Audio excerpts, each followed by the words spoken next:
को फिर से एक नया अवसर दिया है। ഇത് നമ്മള് കർത്താവ് പറഞ്ഞ ഒരു ഓർമ്മയെ കുറിച്ചാണ് പഠിക്കുന്നത്. आज हम लोग प्रभु ने जो पहाड़ी में जो दृष्टांत के विषय में प्रभु बात किया था उसके विषय में हम पढ़ेंगे। एक दृष्टांत को हम पढ़ेंगे। മത്തായി സുവിശേഷം 25-ാം അധ്യായം അതിന്റെ 14 മുതൽ 30 വരെയുള്ള വാക്യങ്ങളിലാണ് ഉള്ളത്. मत्ती का पुस्तक 25वां अध्याय में है वो दृष्टांत के बारे में। നമുക്കതറിയാം, അത് താലന്തിന്റെ ഭൂമി എന്ന് പറയും. वहाँ पर जो टैलेंट के विषय में वहाँ पर प्रभु बोलता है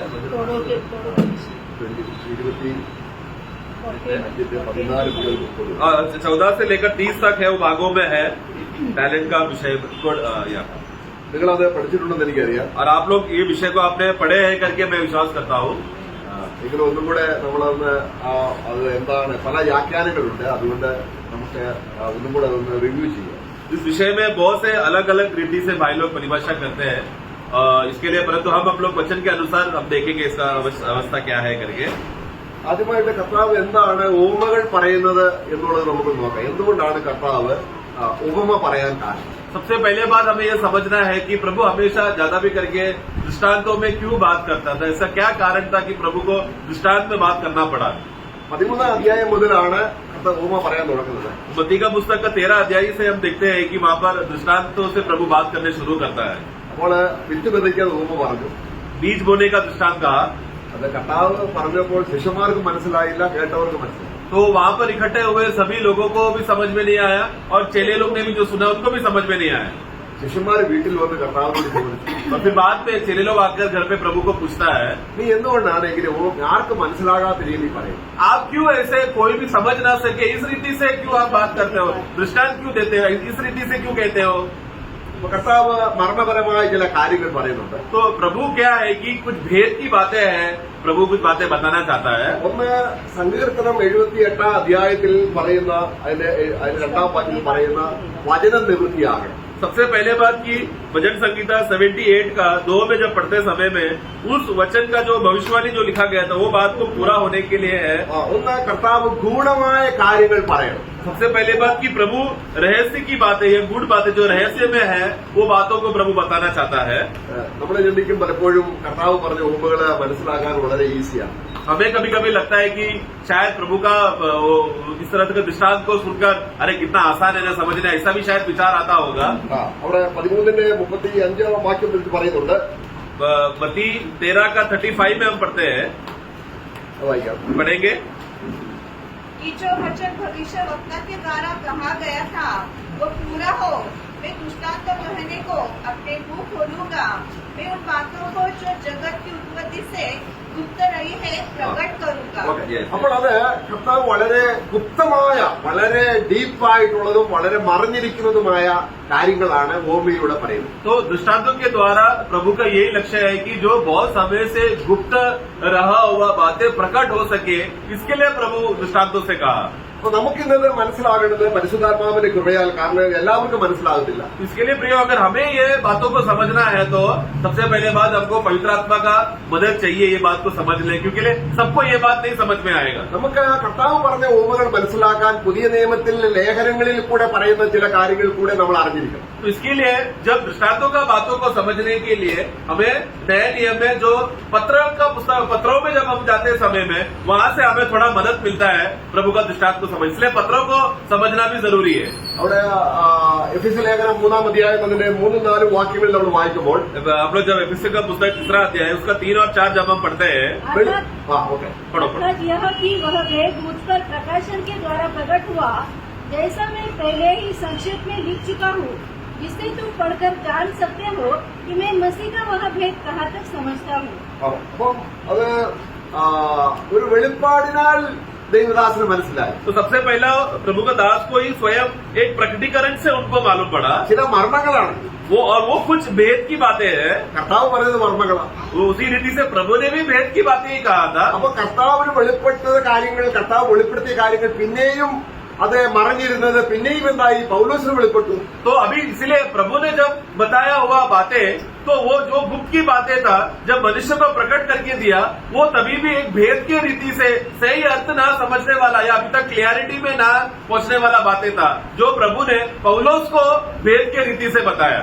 നമ്മൾ പഠിക്കാൻ പോകുന്ന ഭൂമിയിൽ ഈ കാര്യങ്ങൾ ഉള്ളതുകൊണ്ടാണ് ഈ കാര്യങ്ങൾ നമ്മൾ അറിയാം. അതുകൊണ്ടാണ് ഇത് പറയുന്നത്. ഇവിടെ കർത്താവ് പൗലോസിന് വെളിപ്പെടുത്തുന്നത് എന്താണ്? മറഞ്ഞിരുന്നതും ഇപ്പോൾ അപ്പോസ്തലന്മാർക്ക് വെളിപ്പെട്ടതും ക്രിസ്തുവിന്റെ അപ്രമേയ ധനം. അതാണ് നമ്മള് 3:8-9.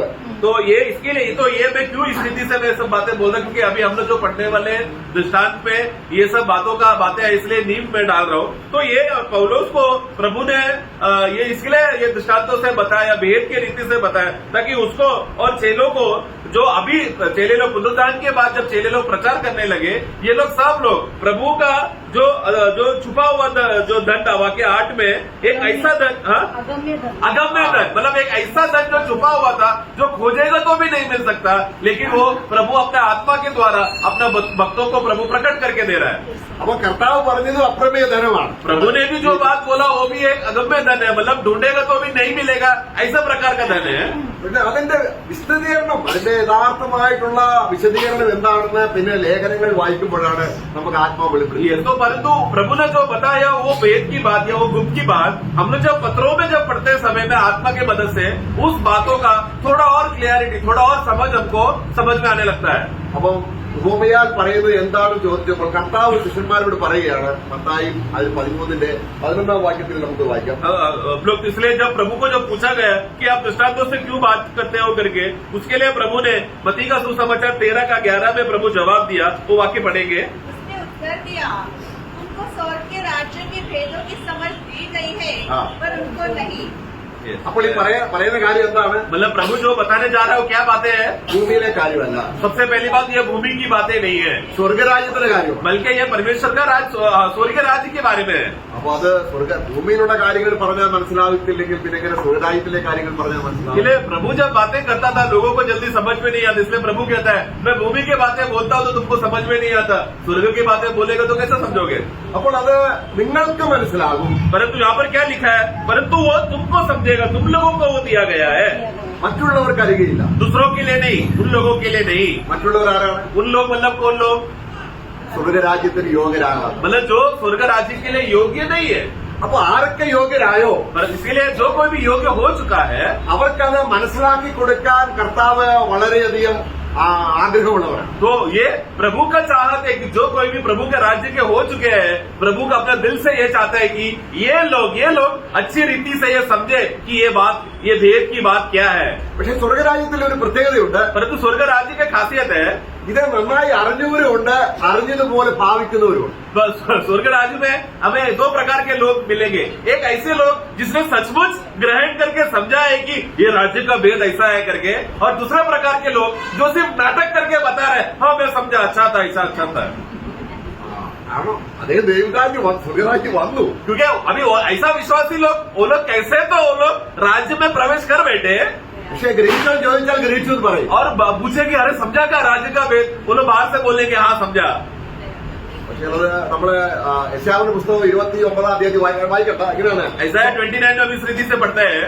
നമ്മുടെ സ്വപ്നത്തിൽ ബിരിയാണി കഴിച്ചാൽ എങ്ങനെ ഇരിക്കും? सपने में जब बिरयानी खाएगा तो कैसा लगेगा? ഇതുപോലെയാണ്. ऐसा है जो ढोंग करके बोलते हैं कि हमें बात वचन समझा करके. അപ്പം അവിടെ ലൂക്കോസ് സുവിശേഷം വായിക്കുമ്പോൾ लूका का सुसमाचार में जब हम पढ़ते हैं, അതിന്റെ 8-ാം അധ്യായം 18-ാം വാക്യം, 8:18 में पढ़ते हैं, അതുകൊണ്ട് इसलिए നിങ്ങൾ എങ്ങനെ കേൾക്കുന്നു എന്ന് तुम മനസ്സിലാക്കണം. लोग जिस रीति पढ़े, इसलिए चौकस रहो, हाँ। तुम किस रीति से सुनते हो, हाँ किस रीति से तुम सुनते हो. ഇത് പത്രവാർത്ത നടത്തുന്ന പോലെ കേൾക്കുന്ന കാര്യമല്ല. मतलब ये कोई समाज पेपर बांटा जा रहा है और सब लोग आके पढ़ के पेपर पढ़ रहे हैं, अरे ये ऐसा बात है क्या, ऐसा फैलाकर बताने वाला बातें नहीं है. ലോകത്തിലെ ഒരു കാര്യമല്ല.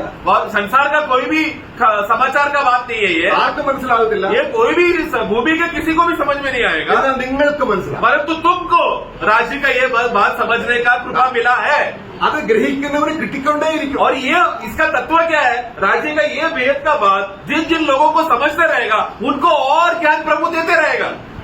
പക്ഷേ കിട്ടി എന്ന് തോന്നുന്നവരെ ഉള്ളത് കൂടെ എടുത്തു കളയും. परंतु जिन लोगों ने ये सोचा कि मैं समझ रहा हूं करके और बाहरी रीति से नाटक किया, उनको जो लगा कि उनको जितना मिला है करके उनका वो भी छीन लिया जाएगा।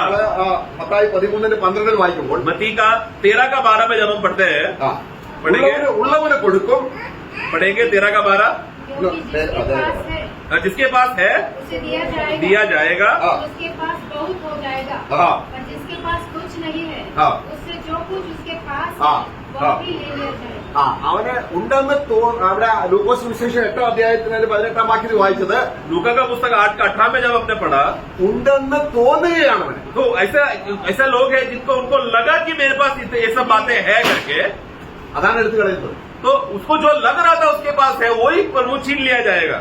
നമ്മൾ ശരിക്ക് അത് കേട്ട് ഗ്രഹിച്ച് അത് സന്തോഷിച്ച കാര്യം എടുത്തു കളയാൻ പറ്റുന്നില്ല. इसीलिए परंतु जो विश्वासी सचमुच सही आत्मा के बातों से, उसको आत्मा की मदद से जब उसने सुना और आत्मा की मदद से ग्रहण किया, वो बातों को प्रभु कभी छीनेगा नहीं। ഇതിന് ഈ സ്വർഗരാജ്യത്തിൽ ചെല്ലാത്ത ചിലരുണ്ട്. और कुछ लोग ऐसे भी रहेंगे जो राज्य में नहीं पहुंचे हैं, അവർ ഗ്രഹിച്ചെന്ന് പോലും പറയുന്നില്ല. वो लोग तो ये भी नहीं बोल सकते कि हमने कुछ बातें ग्रहण किया करके। അവിടെ നമ്മൾ വായിക്കുകയാണ് അവർ അവർ ഗ്രഹിക്കാതിരിക്കേണ്ടതിന്. कुछ लोग को हम पढ़ते हैं कि എന്തിനാണ് റൂം പറയുന്നത് 13:13 13 का 13 पढ़ेंगे, मैं उनसे दृष्टांतों में इसलिए बातें करता हूँ हाँ। कि वे देखते हुए नहीं देखते, हाँ। देखते हुए नहीं देखते और सुनते हुए नहीं सुनते, हाँ और नहीं समझते। हाँ, तो ये किनके बारे में है? जो राज्य में नहीं प्रवेश करेंगे। तो इन लोगों का अवस्था क्या होगा? वो लोग समझ ही ना पाए उस अवस्था में रहेगा।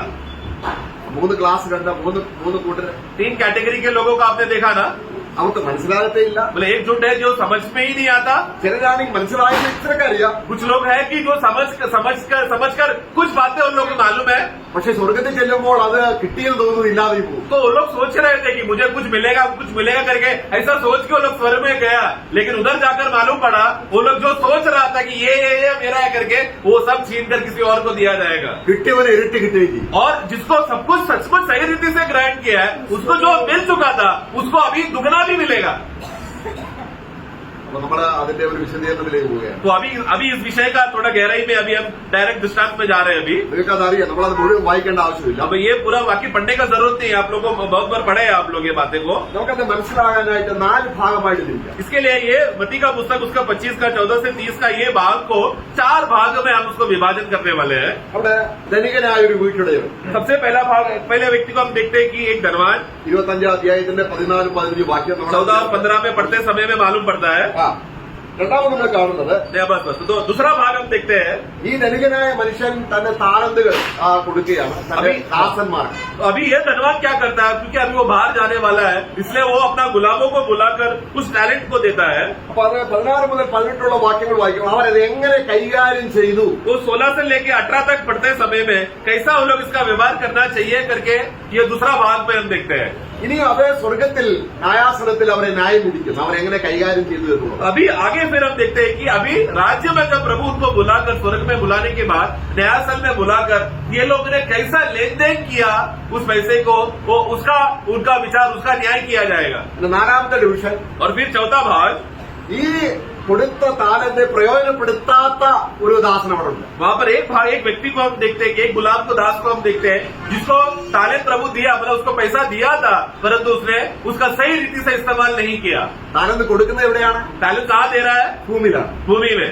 എന്നാൽ അത് കൈകാര്യം ചെയ്യുന്ന വിധം പരിശോധിക്കുന്നത് എവിടെയാണ്? परंतु उस व्यक्ति ने कैसा उसका व्यवहार किया, वो लेन देन कैसा किया, उसका न्याय का बातें कहाँ परखा जा रहा है? स्वर्ग में, ദൈവത്തിന്റെ അതേലെ മധ്യാകാശം, या मध्याकाश में, അതിനാണ് നമ്മൾ ക്രിസ്തുവിന്റെ കൃപാസനം എന്ന് പറയുന്നത്. ഭീമാ സീറ്റ് എന്ന് जिसको പറയുന്നത്. हम लोग कहते हैं कि विश्वासियों का न्याय करने वाला मसीह का सिंहासन या भीमा सीट। അപ്പൊ നമ്മൾ ചെറുപ്പം ചെയ്തിട്ടുണ്ടെങ്കിൽ വിശ്വാസികൾക്ക് ന്യായവിധി ഉണ്ടോ? तो कभी कभी हम लोग ऐसा सोचते हैं ना, विश्वासियों को न्याय होगा क्या? വിശ്വാസിക്ക് ന്യായവിധി ഇല്ല. तो न्याय का जो विधि का रीति का जो अर्थ है वैसा नहीं है, ഒരു പാപി എന്ന നിലയിൽ നമ്മുടെ ന്യായവിധി ക്രൂസിൽ കഴിഞ്ഞു. क्योंकि न्याय का जो विधि जो मनुष्य जात के ऊपर था, जो पापियों के ऊपर था, वो एक विश्वासी से प्रभु हटाकर क्रूस में उसको खत्म कर दिया है। നമ്മളിപ്പോൾ ആരാണ്? इसलिए अभी हम लोग कौन है? ദൈവമക്കളാണ്. परमेश्वर के संतान हो चुके हैं। ദൈവമക്കൾ എന്ന നിലയിൽ तो परमेश्वर के संतान होने की वजह से നമുക്കിനി ന്യായവിധി. तो हमको वो न्याय का विधि नहीं जो परमेश्वर ने पापियों को, मनुष्य जात को नियुक्त करके रखा है। എന്നാൽ ഇവിടെ നമ്മൾ എന്താ വായിച്ചത്? परंतु यहाँ पर अभी हम क्या पढ़ते हैं? ദൈവം ആരെയാണ് ന്യായം വിധിക്കുന്നത്? मसीह अभी किसका न्याय करेगा? തന്റെ ധനം കൊടുക്കപ്പെട്ട വാങ്ങിയ दासन्मार। मतलब यहाँ पर अभी विधि, मतलब यहाँ पर प्रभु अभी वहाँ पर परखा जा रहा है, विश्वासियों को वहाँ पर देखा जा रहा है किन लोगों के ऊपर प्रभु उनके साथ कार्य करने वाला है। उस गुलामों के साथ जिसको प्रभु ने टैलेंट दिया था लेन देन करने के लिए, पैसा दिया था लेन देन करने के लिए, उसका वो लोग ने कैसा इस्तेमाल किया, वो बात का हिसाब उनसे मांगा जाएगा। अब നമുക്ക് ന്യായവിധി ഉണ്ടെന്ന് പറഞ്ഞാൽ तो अभी इसीलिए विश्वासियों को जब न्याय है करके अगर जब हम ये बात को समझते समय में, പിതാവിന്റെ മുമ്പിൽ നമ്മൾ ദൈവമക്കളാണ്, നമുക്ക് ന്യായവിധി ഇല്ല। तो पिता परमेश्वर की उपस्थिति में क्योंकि हम लोग संतान हो के वजह से परमेश्वर का न्याय कभी भी विश्वासियों के ऊपर नहीं आएगा। എന്നാൽ परंतु ക്രിസ്തു യജമാനൻ എന്ന നിലയിൽ परंतु मसीह जो हमारा मालिक है, തന്റെ ദാസന്മാർക്ക് കൊടുത്ത കാര്യങ്ങൾ, उसने अपने गुलामों को जो बातें उसने जिम्मेदारी के सौंपा गया था, അതെങ്ങനെ കൈകാര്യം ചെയ്തു, उसमें वो लोग ने ऐसा, इसलिए गुलामों ने किस रीति से उसका व्यवहार किया, നല്ലവനും വിശ്വസ്തനുമായി കൈകാര്യം ചെയ്തവർക്ക് मतलब जो एक अच्छा और विश्वास योग्य दास जिसने अच्छे रीति से व्यवहार किया, പ്രതിഫലം കിട്ടാനുള്ള ഒരു ന്യായവിധിയാണ്। उसको प्रतिफल देने के लिए वहाँ पर उसका हिसाब लिया जाएगा। അപ്പോൾ നമ്മളെല്ലാവരും അവിടെ വരും। तो इसके लिए हर एक नया जन्म पाया हुआ विश्वासी, मतलब हम सब लोग वहाँ पर रहेंगे। അപ്പോൾ ഇവിടെ പറയുന്ന 5 താലന്ത് കിട്ടിയ ഒരു വ്യക്തി, तो यहाँ पर हम देखते हैं एक व्यक्ति को 5 टैलेंट मिला, 2 താലന്ത് കിട്ടി, फिर 2 टैलेंट मिला 1 താലന്ത് കിട്ടി। और 1 ही टैलेंट मिला। നമ്മൾ ഏത് കാറ്റഗറിയിൽ പെടും എന്നുള്ളത് ഇവിടെ വെച്ച് തന്നെ നമുക്കൊരു ധാരണ ഉണ്ടായിരിക്കും। तो इसके लिए सबसे पहला बात, हम लोग ये 3 दासों में से कौन सा भाग में हम हैं? हम लोग 5 मिलने वाला ग्रुप में है क्या, 2 मिलने वाले में है क्या, 1 मिलने वाले का है क्या, इसका किसका दल में है करके ये आज ही यहाँ पर नया जन्म पाने अभी भूमि में हमको समझना जरूरी है। കർത്താവ് ഊമയാണ് പറയുന്നത്। यहाँ पर प्रभु भले ही दृष्टांत में बात कर रहा हो, നമ്മുടെ മറ്റുള്ള വേദപുസ്തക ഭാഗങ്ങൾ എടുത്തുകൊണ്ട് നമ്മളിനി അതിനെ മനസ്സിലാക്കാൻ ശ്രമിക്കുകയാണ്। നമുക്ക് വളരെ ക്ലോസ് ആയിട്ട് വരാം। तो इसके लिए प्रिय, और हम लोग अभी क्या कर रहे हैं, ये दृष्टांतों को प्रभु ने हमको दिया हुआ वचन के अलग अलग भागों से ये बातों को, ये तत्वों को, वेद की बात को समझकर इसका सही अर्थ समझने के लिए कोशिश कर रहे हैं। 25 14 വാക്യം വായിക്കാം। 25 का 14 पढ़ेंगे। क्योंकि यह उस मनुष्य की सी दशा है जिसने मरते से जाते ഓക്കെ समय മതി മതി, ആദ്യം ആ ഒറ്റ വാക്ക് മതി। तो वो बस उधर शुरुआत का ही भाग है। ഒരു മനുഷ്യൻ एक मनुष्य പരദേശത്തേക്ക് പോവുക। वो अभी विदेश में जा रहा है, दूसरे देश में जा रहा है। അത് ആരെ കുറിച്ചാ? इसके बारे में है, നമ്മുടെ കർത്താവിനെ കുറിച്ച്। हमारा प्रभु के बारे में। കാരണം യേശു കർത്താവിനെ സ്വന്തോളം അവന്റെ സ്വദേശം ഭൂമിയല്ല। तो क्योंकि प्रभु का विषय में आते समय में उनका खुद का गांव, उनका खुद का नगर करके बोलते समय में वो भूमि नहीं, पृथ्वी नहीं है। നമ്മള് സുവിശേഷം, നമ്മളെ യോഹന്നാന്റെ സുവിശേഷം 13 അധ്യായത്തിൽ കർത്താവ് ഈ ലോകം വിട്ട് പിതാവിന്റെ അടുക്കിലേക്ക് പോകാനുള്ള സമയം അറിഞ്ഞു എന്ന് കണ്ട് തനിക്കുള്ളവരെ അവൻ അവസാനത്തോളം സ്നേഹിച്ചു കർത്താവ് ഇവിടെ വിട്ട് പോവുകയാണ്. എവിടേക്കാണ് പോയത്? तो യോഹന്നാൻ പരലോകത്തിലേക്ക്. അല്ലെങ്കിൽ കർത്താവ് പറഞ്ഞല്ലോ, എന്താണ് കർത്താവ് പറഞ്ഞത്? നിന്റെ രാജ്യം സ്വർഗത്തിലെ പോലെ ഭൂമിയിലുമാകണം. അപ്പം ക്രിസ്തുവിന്റെ രാജ്യം എന്ന് പറയുന്നത് എവിടെയാണ്? स्वर्गवान। तो यूहन्ना का सुसमाचार 13 अध्याय में वहाँ पर पढ़ते समय में वहाँ पर प्रभु कहता है कि जब उसने देखा कि उसका समय निकट आ गया कि भूमि को छोड़कर स्वर्ग जाने का ऐसा समय जब निकट आया तो उसने जिसको चेले लोग जितने मिले थे उन सबको उसने दिल से उसने प्रेम किया। तो वहाँ पर विषय क्या है? प्रभु को मालूम है कि उसका समय आ गया, मतलब कहाँ पर? अपना स्वयं का वतन में, अपना घर में जाने के लिए, जो प्रभु का घर स्वर्ग में। इसलिए प्रभु ने खास रीति से जब चेलों को प्रार्थना करने सिखाते समय में क्या बोला था? हे स्वर्गीय पिता, तेरा इच्छा जो स्वर्ग में है वो भूमि में भी आए। तो मतलब प्रभु जो स्वर्ग की बातें सोचने वाला, स्वर्ग में रहने वाला, वो है उनका असली गांव, उनका असली घर। ഇപ്പോൾ സ്വർഗരാജ്യം വാസ്തവത്തിൽ ഒരു വിശ്വാസിയുടെ ഹൃദയത്തിൽ വന്നിട്ടുണ്ട്. परंतु अभी प्रभु का मृत्यु और पुनरुत्थान के वजह से परमेश्वर का वो स्वर्ग राज्य अभी हमारे हृदय में वास कर रहा है। കർത്താവ് സ്വർഗരാജ്യത്തെ കുറിച്ച് പറയുമ്പോൾ കർത്താവ് വ്യക്തമായിട്ട് പീലാത്തോസിനോട് പറഞ്ഞു, स्वर्ग राज्य का को वर्णन करने के विषय में प्रभु ने पिलातोस से कहा, എന്റെ രാജ്യം ഐഹികമല്ല എന്ന് പറഞ്ഞു ഈ ലോകത്തിൽ. मेरा राज्य जो है ये भूमि का नहीं, ഈ ഭൂമിയോടുള്ള ബന്ധത്തിലല്ല എന്റെ രാജ്യം. मतलब ये भूमि का संबंध से कुछ भी लेना देना नहीं है मेरा राज्य को। പക്ഷേ ഞാൻ രാജാവാണ്. परंतु मैं राजा तो हूँ, അപ്പൊ സ്വർഗത്തിലെ രാജ്യം ഭൂമിയിൽ വരും. परंतु इसीलिए स्वर्ग का राज्य भूमि पर आएगा।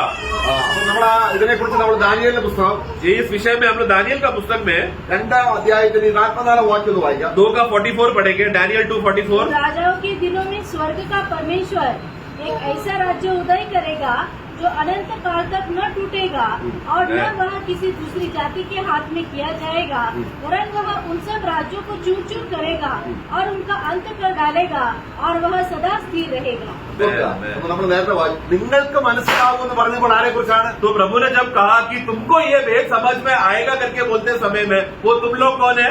ഈ രാജ്യവുമായി ബന്ധപ്പെട്ടതാണ്. मतलब जो ये राज्य जो स्वर्ग से उतरकर भूमि में स्थापित होने वाला, ये राज्य के जो भागी लोग हैं, उनको प्रभु का ये भेद समझ में आएगा। അപ്പൊ കർത്താവിന്റെ അതേ മനോഭാവമായിരിക്കണം നമുക്ക്. इसके लिए प्रभु का जैसा मनोभावना था इस भूमि में, वही मनोभावना से हमें भी इस दुनिया में जीना है। നമ്മൾ പരദേശികളാണ്. क्योंकि इस दुनिया में हम लोग परदेसी है, ये हमारा दुनिया नहीं है। കുറച്ച് നാളത്തേക്കേ ഉള്ളൂ. हम लोग यहाँ पर थोड़े समय के लिए जीने के लिए लोग हैं। പിന്നെ നമ്മളിന്ന് പോവുകയാണ്. फिर हम लोग क्या करेंगे? हम लोग उड़ के चले जाएंगे। നമ്മൾ നമ്മുടെ സ്വന്തം രാജ്യത്തിലേക്ക് फिर പോവുകയാണ്. हम लोग अपना खुद का देश में, खुद का वतन में हम जाएंगे। ക്രിസ്തുവിനോട് ബന്ധപ്പെട്ടാണ് നമ്മുടെ എല്ലാ കാര്യങ്ങളും. तो मसीह के साथ जुड़ा हुआ ही सब बातें है हमारा। जो मसीह का है वो हमारा है। ഫിലിപ്പിയ ലേഖനം 3:20 എന്താ വായിക്കുന്നത്? फिलिप्पियों का पुस्तक 3:20 में हम क्या पढ़ते हैं? നമ്മുടെ സിറ്റിസൺഷിപ്പ്, പൗരത്വം, हमारा नागरिकता स्वर्ग का है, स्वर्ग का है। मैं അല്ലെ? നമ്മുടെ പൗരത്വം എവിടെയാണ്? हमारा नागरिकता कहाँ का है? स्वर्ग का है। मैं നമ്മൾ സമ്മതിക്കത്തില്ല. परंतु ये वचन को हम मानने तैयार नहीं है, നമ്മുടെ റേഷൻ കാർഡ് ഉണ്ട്, क्योंकि हमारे पास राशन कार्ड है, ആധാർ കാർഡ് ഉണ്ട്. आधार कार्ड है। നമ്മളൊരു ഇന്ത്യൻ പൗരനാണ് തെളിയിക്കാനായിട്ട് ഇങ്ങനെ നമ്മൾ ധൈര്യം. हम लोग यहाँ पर दुनिया में मैं भारत का नागरिक हूँ बोलकर ये बात को स्थापना करने के लिए भाग रहे हैं। കർത്താവിന്റെ കയ്യിൽ തെളിയിക്കാൻ ഒന്നും ഉണ്ടാവില്ല. प्रभु के पास तो साबित करने के लिए कुछ भी नहीं था उनके हाथ में। നമുക്കും उसी रीति से हमें भी ഈ ക്രിസ്തു ശിരസായിരിക്കുമ്പോൾ जब मसीह हमारा शिरोमणि बन जाता है, നമ്മുടെ രാജ്യം, നമ്മുടെ സ്വർഗീയന്മാരാണ്. हम लोग स्वर्ग के राज्य के अधिकारी और मिरास के हकदार बन जाते। क्यों? क्योंकि हम लोग स्वर्ग के लोग हैं। പൗലോസ് പുനരുദ്ധാനത്തോടുള്ള ബന്ധത്തിൽ എന്താ പറയുന്നത്? നമ്മള് 1 കൊരിന്ത്യർ 5 അധ്യായത്തിൽ 45 വാക്യം पहला कोरिन्थी 15 का 45 से हम लोग पढ़ते समय में देखते हैं, पढ़ना नहीं अभी। മണ്ണുകൊണ്ടുള്ളവർ മണ്ണുകൊണ്ടുള്ളവർ, जो मिट्टी के हैं वो मिट्टी के लोग हैं, സ്വർഗീയന്മാരോ. परंतु हम जो स्वर्ग के हैं हम लोग स्वर्ग के भागी होंगे। ദാനിയേൽ 2:44 വായിച്ച രാജ്യത്വം ആർക്ക് വേണ്ടിയാണ്? तो अभी हमने जो दानियल 2 का 44 में जो पढ़ा हुआ राज्य का वो जो स्थापना होने वाला है, वो किन के लिए है? किस लोगों के लिए है? हम जो नए जन्म पाए हुए विश्वासियों के लिए। അപ്പൊ അവരോടുള്ള ബന്ധത്തിൽ കർത്താവിനെ സംസാരിക്കുക. तो अभी ये लोग जो ऑलरेडी राज्य के हो चुके हैं, उन लोगों के विषय में प्रभु अभी ये दृष्टांत से प्रभु बात करके कहता है। പരദേശത്തേക്ക് പോകുന്നതിന് മുമ്പായിട്ട് तो प्रभु वापस अपना देश में जाने से पहले എന്താ ദാസന്മാരെ വിളിച്ചു. अपना गुलामों को बुलाया। മലയാളത്തിൽ ദാസന്മാരെ വിളിച്ചു എന്നാണ്, അങ്ങനല്ല. तो मलयालम में दास करके शब्द आया है। His own servants. 14 जल्दी पढ़ना। ദാസന്മാരെ വേണം. नहीं पूरा पढ़ो। क्योंकि यह उस मनुष्य की सी दशा है आगे, हाँ। जिसने परदेश जाते समय हाँ। अपने दासों को अपने दासों को देखो, ये यहाँ पर ऐसा शब्द में आया, वो अपने खुद के इंग्लिश में लिखा है, अपने खुद के दासों को उसने प्रिय दासों को बुलाया। ഇതിന്റെ വ്യാഖ്യാനത്തിന് ഈ വേർഡ് വളരെ പ്രധാനമാണ്. तो यहाँ पर इस वचन का ये व्याख्या का बहुत जरूरी है। മലയാളത്തിൽ ദാസന്മാരെ വിളിച്ചു എന്ന് പറയുമ്പോൾ അത്രയും ഇത് പോരാ. तो मलयालम में क्या लिखा है मालूम है? वो मालिक ने बस गुलाम दासों को बुलाया, बस उतना ही शब्द आया। अपने खुद के दासों को बुलाया करके वो शब्द नहीं आया, हिंदी में आया है। പഴയ നിയമത്തിൽ 3 തരത്തിലുള്ള ദാസന്മാരുണ്ട്. हम जानते हैं कि पुराने नियम में 3 प्रकार के दासों को 3 विभाजन किया गया है। വിലയ്ക്ക് വാങ്ങിയ ദാസന്മാർ, एक है जिसको दान देकर खरीदे हुए दास लोग, പിന്നെ വീട്ടിൽ ജനിച്ച ദാസന്മാർ, और फिर एक है कि जो घर में खुद के मालिक के घर में पैदा हुआ दास या गुलाम, പിന്നെ മക്കളായിട്ട് ജനിച്ചവരും ദാസന്മാരാണ്. और फिर उस गुलाम के जो भी बच्चे पैदा हो जाते हैं वो लोग भी क्या हो गए? उसके गुलाम का भागी हो जाते हैं। അപ്പം അതുകൊണ്ടാണ് സ്വന്തം എന്ന് പറയുന്നത്. इसके लिए वहां पर मालिक कह रहे हैं कि ये मेरे खुद के हैं, मतलब मैंने दाम देकर मेरा भागी हो चुके, मेरा हिस्सा का भाग है लोग। അബ്രഹാമിനെ കുറിച്ച് ദൈവം പറയുമ്പോഴതാണ്, अब्राहम के विषय में भी प्रभु ये कहता है, നിന്റെ വീട്ടിൽ ജനിച്ച ദാസനാണെങ്കിലും तेरे घर में पैदा हुआ गुलाम क्यों ना हो, നീ വില കൊടുത്ത് വാങ്ങിയാലും, या फिर तूने मूल दाम देकर खरीदा हुआ गुलाम क्यों ना हो, നിനക്ക് ജനിക്കുന്ന और ദാസനാണെങ്കിൽ तेरे घर में भी जो गुलाम जो बच्चे भी संतान उस घर जन्मे हो तो भी പരിച്ഛേദനയേറ്റ് ये लोग सबको तू खतना करना എന്റെ ദാസന്മാരാണ്. और फिर उन सबको मेरा गुलाम बनाना। അപ്പോൾ അബ്രഹാമിനെ സംബന്ധിച്ചോളം इसलिए अभी अब्राहम के संबंध में അത് സ്വന്തം ദാസന്മാരാണ്. तो वो सब लोगों को, जितने भी लोगों को खतना करके अपना घर में रुका था, वो कौन थे? अब्राहम के खुद के गुलाम थे। അപ്പൊ നമ്മളോ उसी रीति से अभी हम प्रभु के खुद के पर्सनल गुलाम है हम लोग, मैं അന്നല്ലോ है ना? വില കൊടുത്ത് വാങ്ങിയില്ലേ? क्या क्या आप लोग हमें मूल दाम देकर खरीदा नहीं है क्या? അത് തന്നെയല്ല, उतना ही नहीं, നാം ജനിച്ചവരാണ്. उतना ही नहीं, हम लोग इसी पृथ्वी में जन्म लिए भी है। आत्मा में हमारा जब जन्म हुआ मतलब क्या? इसी प्रभु का सेवा में हमारा जन्म भी हुआ। എല്ലാ ക്വാളിറ്റിയും നമുക്കുണ്ട്. इसके लिए सब प्रकार का गुणों से हम लोग पैदा हुए हैं। ഞാൻ വീട്ടിൽ ജനിച്ച ദാസനാണ്. मतलब मैं घर पे पैदा हुआ गुलाम हूँ, ദൈവത്തിന്റെ ആത്മാവ് ജനിച്ചവനാണ്. प्रभु का आत्मा से मेरा जन्म हुआ है എന്നെ വില കൊടുത്ത് വാങ്ങി. और मुझे मूलधन देकर खरीदा हुआ गुलाम भी मैं हूँ, मैं। അപ്പൊ നമ്മള് ഇനി പറയുന്ന കാര്യങ്ങൾ നമ്മള് അത് ശരിക്കും അത് അപ്പൊ അങ്ങനെയുള്ളവർക്ക് तो अभी आगे जब हम पढ़ते समय में ऐसे लोगों को, അപ്പൊ ചിലർ പറയുന്ന ഈ ദാസന്മാര് ചില ബൈബിൾ വ്യാഖ്യാതാക്കൾ പറയുന്നു അത് കാരണം അവസാനം ഒരു ആളെ കയ്യും കാലും പിടിച്ച് ഇരുട്ടി തള്ളുന്നതുകൊണ്ട് അത് ദൈവമക്കളല്ല, ദൈവത്തിന്റെ ദാസന്മാർ യഹൂദനെ ആയിരിക്കാം എന്ന് സങ്കല്പിക്കുന്നവരുണ്ട്. ऐसा कुछ प्रभु के दास लोग ऐसा व्याख्या करते हैं। वाक्य 30 वचन पढ़कर वहाँ पर उधर लिखा है कि देखो एक गुलाम को पकड़कर उसको अंधकार में उसको डाल दिया करके, ये वाक्य पढ़कर वो लोग बोलते हैं कि वो जो गुलाम जिसको डाला गया था वो वास्तव में प्रभु का स्वयं का गुलाम है ही नहीं, वो शायद इजरायली हो सकता है या कोई बाहर का आदमी हो सकता है, वो विश्वासी नहीं है। ऐसा कुछ लोग परिभाषा करते हैं, ചിലർ പറയുന്നുണ്ട് कुछ लोग ऐसा कहते हैं, പരിഭാഷ ഇന്റർപ്രിട്ടേഷൻ വ്യാഖ്യാനം. या क्या करते हैं, ചിലർ പറയുന്നത് അവിശ്വാസിയാണ്. कुछ लोग कहते हैं कि वो तो अविश्वासी ही है। പക്ഷെ നമ്മൾ എന്താണ് മനസ്സിലാക്കേണ്ടത്? परंतु हम क्या करते हैं, हम क्या समझते हैं? സ്വന്തം ദാസന്മാർ ये तो शुरुआत में प्रभु क्या बोला कि ये मेरे खुद के दास है। രക്തം കൊടുത്ത് വിലയ്ക്ക് വാങ്ങിയതാണ്. मतलब या क्या, लहू देकर मूल दाम देकर खरीदे हुए गुलाम है। ഇനി സമ്പത്ത് അവരെ ഏൽപ്പിച്ചു. अभी उनको कुछ धन दिया, അല്ലെ? എന്ത് സമ്പത്താണ്? उसका 14 का आखिरी भाग पढ़ना, गुलामों को बुलाया और अपनी संपत्ति उनको अपना संपत्ति सौंपी। उनको सौंपा। ഓക്കെ. അപ്പൊ നമ്മൾ അതിനകത്ത് നമ്മൾ എന്താ മനസ്സിലാക്കേണ്ടത്? क्या समझते हैं आप इसे? എന്ത് സമ്പത്താണ് കൊടുക്കുന്നത്? क्या संपत्ति दिया? അധികാരം. ഓക്കെ. നമ്മള് കർത്താവ് പറഞ്ഞു प्रभु ने कहा ഞാൻ പോകുന്നത് നിങ്ങൾക്ക് നല്ലത്. मैं जाना तुम्हारे लिए अच्छा है, ഞാൻ പോയാൽ क्योंकि मैं अगर जाऊंगा तो അപ്പൊ കർത്താവായ യേശു ക്രിസ്തുവിനെ ദൈവം നമുക്ക് തന്ന സമ്പത്താണ്. इसे सबसे पहले बात तो यीशु मसीह हमें मिल जाना, ये परमेश्वर की ओर से हमें दिया हुआ परमेश्वर का संपत्ति है यीशु। എന്നാൽ കർത്താവ് പോകാൻ നേരം परंतु जब यीशु जा रहा था നമുക്കൊരു സമ്പത്ത് തന്നു. वो अभी हमको पर्सनली एक संपत्ति दे रहा है। അതാരാണ്? वो कौन है? പവിത്രാത്മാവ്. पवित्र आत्मा। നമ്മൾ കഴിഞ്ഞ ദിവസങ്ങളെ ആത്മാവിനെ കുറിച്ച് നിങ്ങൾ പഠിച്ചിട്ടുണ്ട്. गए दिनों में भी आप लोग आत्मा के विषय में अपना अभ्यास किया था। അപ്പോൾ എന്തിനാണ് ആത്മാവിനെ തരുന്നത്? तो वो क्यों आत्मा दिया गया है? ഞാൻ പോവുകയാണ്. मैं तो जा रहा हूँ, എന്റെ ആബ്സെൻസിൽ मेरे मेरे मेरे नाम और मेरे मैं जब नहीं रहूंगा, നിങ്ങളെ ചില കാര്യങ്ങൾ ഏൽപ്പിക്കുമ്പോൾ उन लोगों को जब मैं कुछ जिम्मेदारी देने के बाद जब मैं जाऊंगा നിങ്ങൾ വിശ്വസ്തയോടെ ചെയ്യുവാൻ तो अभी मैं जाने के बाद, क्योंकि मैं नहीं हूँ, इसलिए तुम लोग जो भी काम मेरी जिम्मेदारी तुमको दिया है वो तुम लोग विश्वासी योग्यता के साथ करने के लिए ഞാൻ എന്ത് ചെയ്യുന്നു? मैं क्या करूंगा? ഞാൻ എന്റെ ആത്മാവിനെ വിടുന്നു. मैं मेरा आत्मा को तुम्हें दूंगा।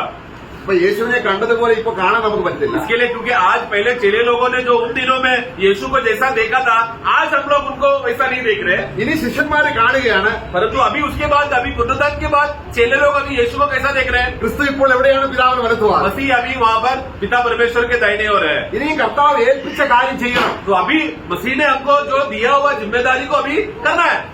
അപ്പോൾ യജമാനൻ അടുത്തില്ല. तो मतलब मालिक अभी हमारे पास नजदीक नहीं है। അപ്പൊ ഇനി എന്താണ്? तो अभी क्या करना पड़ेगा? എങ്ങനെയും ചെയ്യാം. कैसा भी कर सकते हैं ना। ഇവിടെയാണ് यहाँ पर है ആത്മാവിന്റേതായിരിക്കുന്ന ആത്മാവിന്റെ ദാനം നമുക്ക് മനസ്സിലായില്ല എങ്കിൽ तो आत्मा जो हमको धन के रूप में जो हमें दिया गया है, उसका सही अर्थ को अगर हम नहीं समझेंगे तो धोखा में आएगा। അപ്പോൾ നമ്മള് ഫലം കായ്ക്കണം. इसके लिए सबसे पहला बात हमको फलवंत होना है, നമ്മൾ വചനം അനുസരിക്കണം. वचन को मानना है, യജമാനെ സ്നേഹിക്കണം. मालिक से प्रेम करना है। ഇങ്ങനെ സഭാജീവിതം സഭാ ശുശ്രൂഷ ഇതെല്ലാം എല്ലാം നമ്മളിൽ സാധ്യമാക്കി തീർക്കാൻ രഹസ്യത്തിൽ ഒരു യജമാനുണ്ട്. और उसके बाद मंडली का जीवन, मंडली में सच्चाई से हमें सेवा करना, ये सब बातों के लिए मदद करने के लिए रहस्य से हमें मदद करने वाला एक सच्चा सहायक है पवित्र आत्मा। ഇനി ആത്മാവെന്ന് പറയുമ്പോൾ तो अभी आत्मा कहने का मतलब ആത്മാവ് നേരിട്ടൊക്കെ ആത്മാവ് അങ്ങനല്ല. आत्मा डायरेक्टली आकर प्रकट होकर करने वाला काम ऐसा नहीं है। അതുകൊണ്ടാണ് നമ്മൾ താലന്ത് എന്ന വിഷയം ആദ്യം പഠിക്കണം. तो इसके लिए सबसे पहला यहाँ पर जो टैलेंट करके लिखा है शब्द को हमें समझना है। പൊതുവെ ദൈവത്തിന്റെ കർത്താവ് തന്ന ആ ധനം എന്ന് പറയുന്ന ആത്മാവാണ്. तो स्वाभाविक रीति मतलब जो ओवरऑल व्यू से हम देखते समय में प्रभु ने अपना संपत्ति दिया करके बोलते समय में वो पवित्र आत्मा के विषय में ही है. എന്നാൽ परंतु താരന്ത് എന്ന വിഷയം നമ്മളത് മനസ്സിലാക്കണം. എന്താണ് താരന്ത്? उसका 15 का शुरुआत पढ़ना. उसने एक को 5 तोड़े. तोड़े. ओके. तो जो तोड़े करके या टैलेंट करके जो शब्द यहाँ पर हमें समझना है.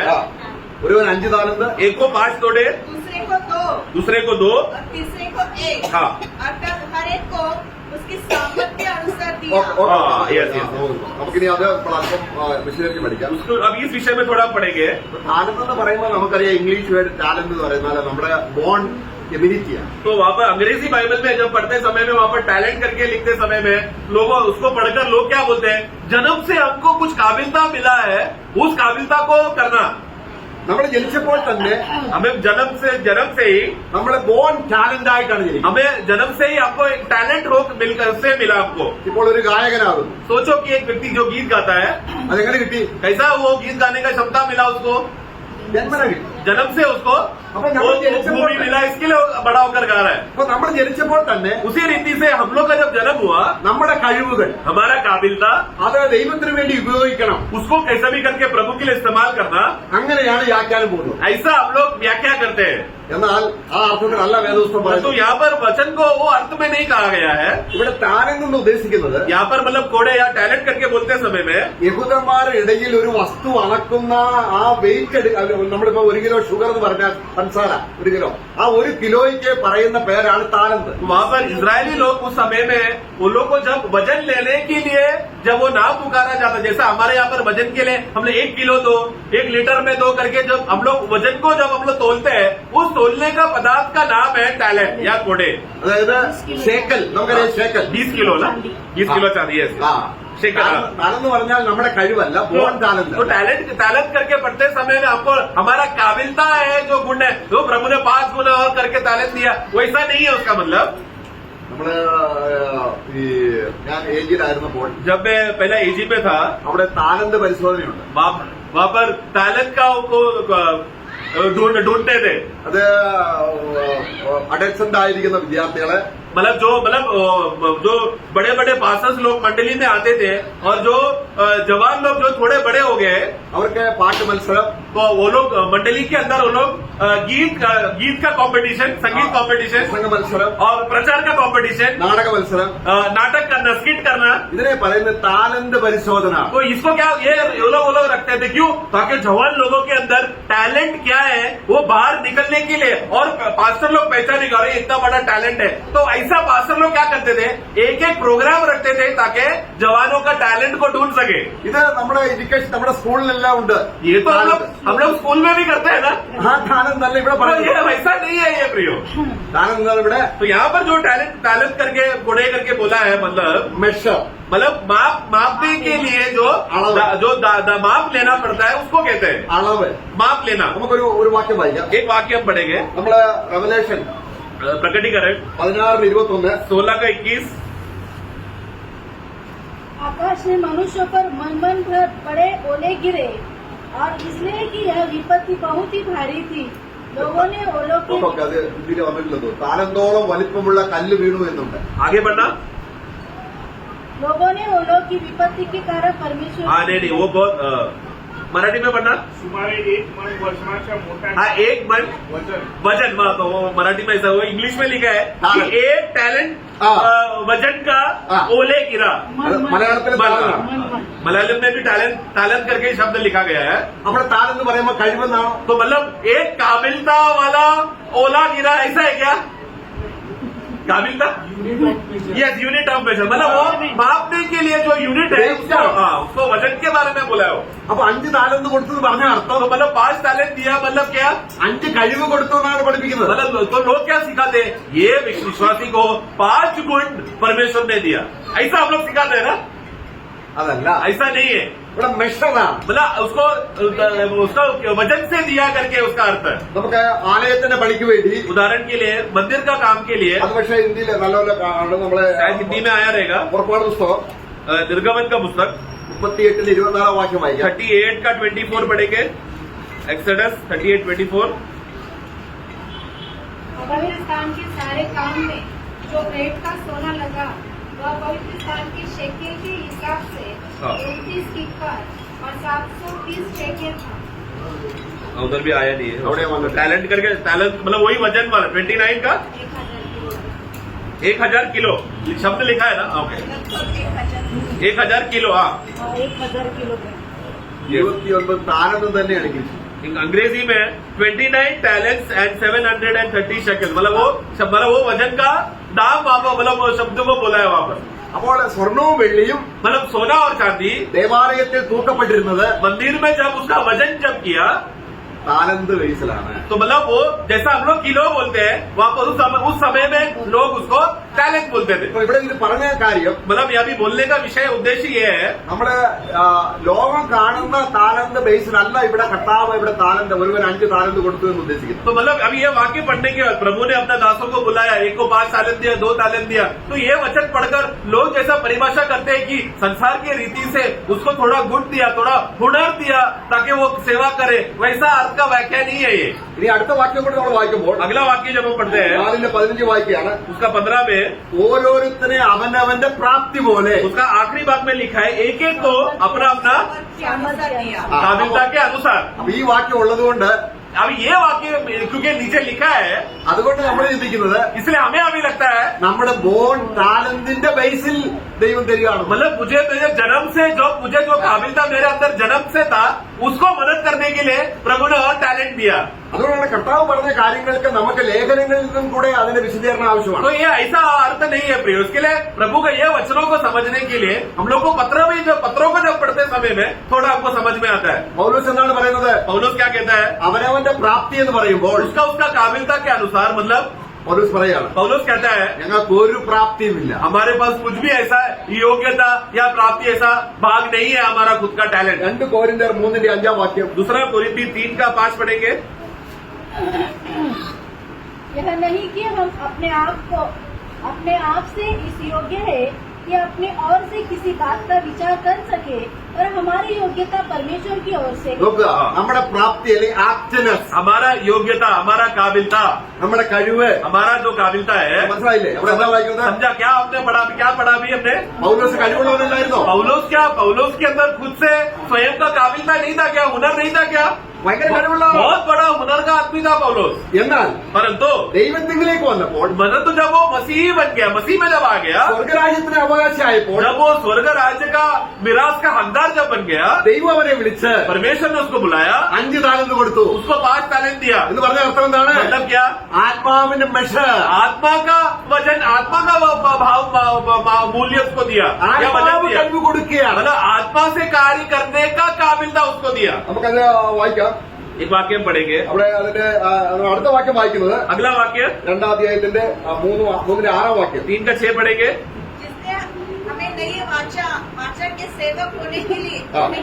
योग्य भी किया। हाँ। शब्द के सेवक नहीं वरन आत्मा के, क्योंकि शब्द मारता ആ है। അപ്പൊ നമ്മള് ബോണ്ടായിട്ടുള്ള താഴ്ന്ന എന്തെങ്കിലും അത് ജഡമാണ്. देखो प्रियो, मुझे जन्म से मिला हुआ जो टैलेंट और हुनर, उसको मैं कैसा भी इस्तेमाल करो, वो शरीर से द्वारा मुझे मिला है, इसलिए मेरा सारा टैलेंट क्या है? शारीरिक है। ആ അതല്ല, वो नहीं है मुझे प्रभु का सेवा के लिए मदद होता है, പിന്നെ ദൈവം എന്ത് ചെയ്തു? बल्कि प्रभु ने क्या किया? പരിശുദ്ധാത്മാവിൽ पवित्र आत्मा में ഞങ്ങളെ ആരാക്കി? हमें क्या किया? नई वाचा का सेवा। नया भाषा का सेवक बनाया। നമ്മൾ വിശ്വാസികളായത് എങ്ങനെയാണ്? हम लोग विश्वासी कैसे बने? ആത്മാവിലാണ്. आत्मा में। നമ്മൾ ദാസന്മാരാകുന്നത് हम എങ്ങനെയാണ്? उसी रीति से प्रभु का सेवा के लिए जो गुलाम बनकर जो सेवा करने के लिए उतरने का, वो गुलामी का चिन्ह कहाँ से मिला? उसका मोहर कहाँ से मिला?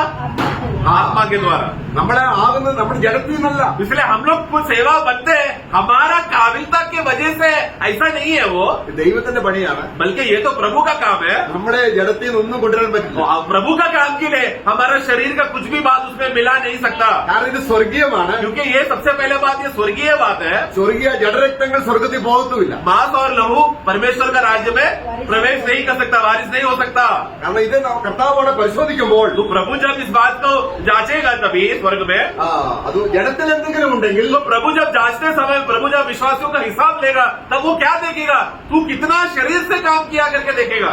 അതിനൊരു പ്രതിഫലമില്ല. तो शरीर का काम ज्यादा है तो शरीर के सब कामों को हटा दिया जाएगा, क्योंकि उसको कुछ भी प्रतिफल नहीं है। അപ്പൊ ആത്മാവിനാൽ परंतु आत्मा के द्वारा പൗലോസ് പറയാണ്, पौलुस कहता है ഞാൻ ആകുന്നത് मैं जो हूँ എന്ത് ईश्वर के अनुग्रह से। ആത്മാവിനാൽ. वो आत्मा के द्वारा या प्रभु के अनुग्रह से हूँ। ഞാനൊരു ദൈവത്തിന്റെ ദാസനെങ്കിൽ मैं अगर प्रभु का भंडारी का दास हूँ तो ഞാൻ എങ്ങനെയാണ്? वो क्या किसका काबिलता की वजह से है? आत्मा में हूँ इसके लिए।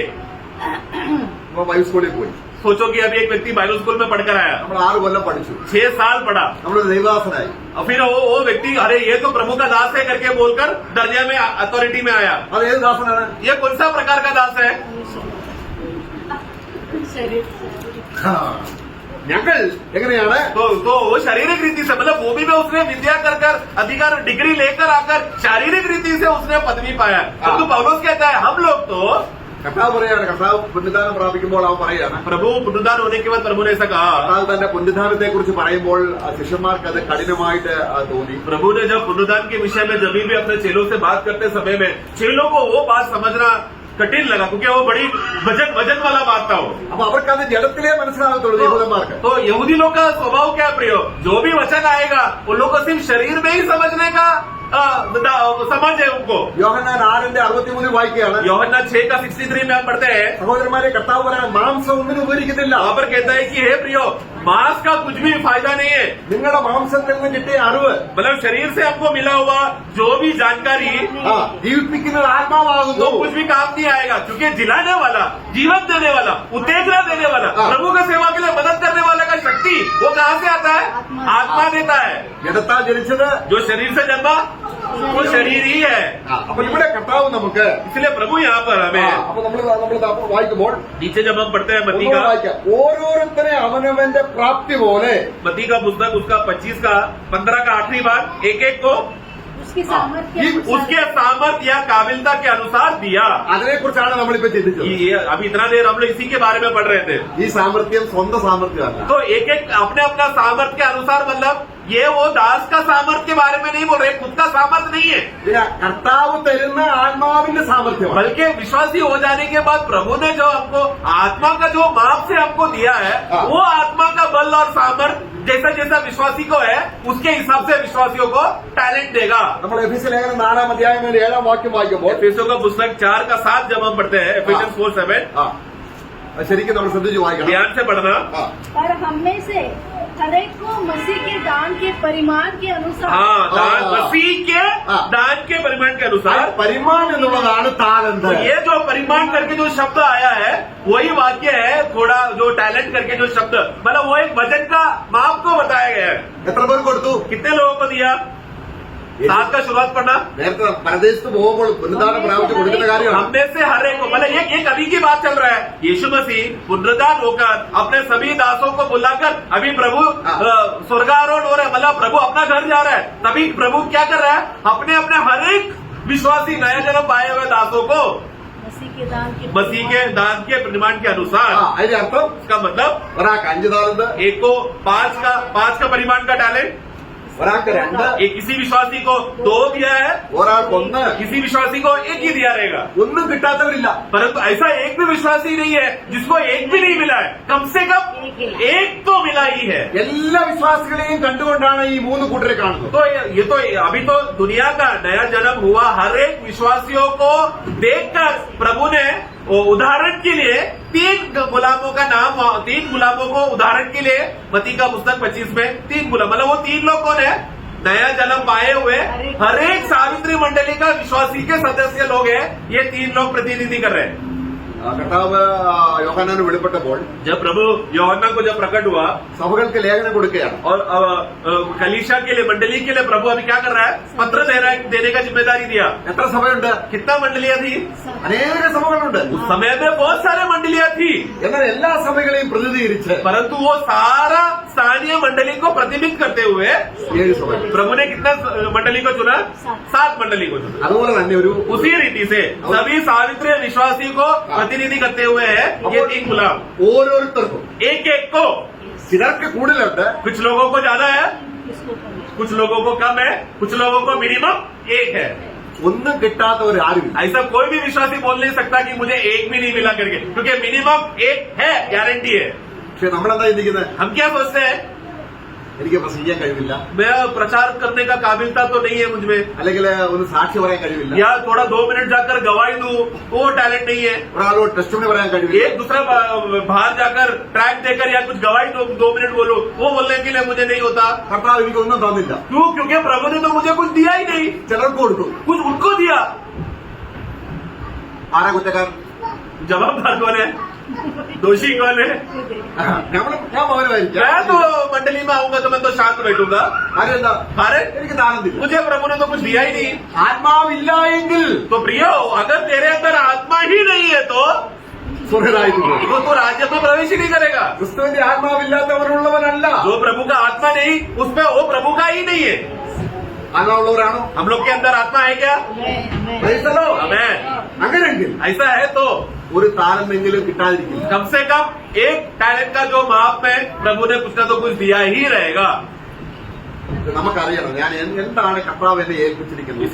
इसके लिए विश्वासी की ओर से ये जिम्मेदारी होता है कि प्रभु ने मुझे सौंपा हुआ वो जिम्मेदारी जवाबदार है, उसके लिए मैं कैसा मैं जवाबदार हूँ, मुझे जानना चाहिए वो क्या है.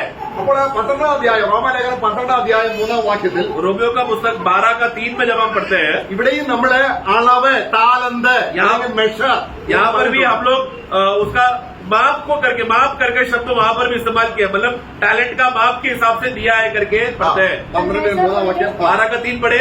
पर जैसा परमेश्वर ने हरेक को हाँ. विश्वास परिमाण के अनुसार देखो परिमाण वो शब्द आया ना, मतलब परिमाण मतलब माप के अनुसार दिया. അതിന്റെ അർത്ഥം എന്താണ്? उसका मतलब क्या है? ഒരു താലന്തേ കിട്ടിയുള്ളൂ. मतलब एक ही टैलेंट मिला है. പക്ഷെ 5 ആനന്ദ കിട്ടിയാണ് ഗവൺമെന്റ് കൊണ്ടുവരുന്നത്. परंतु वहाँ पर प्रभु लेकिन उस वचन में क्या बोलना चाहता है कि आगे बढ़े. सुबुद्धि के साथ हाँ. अपने को समझे, अपने को समझे आगे.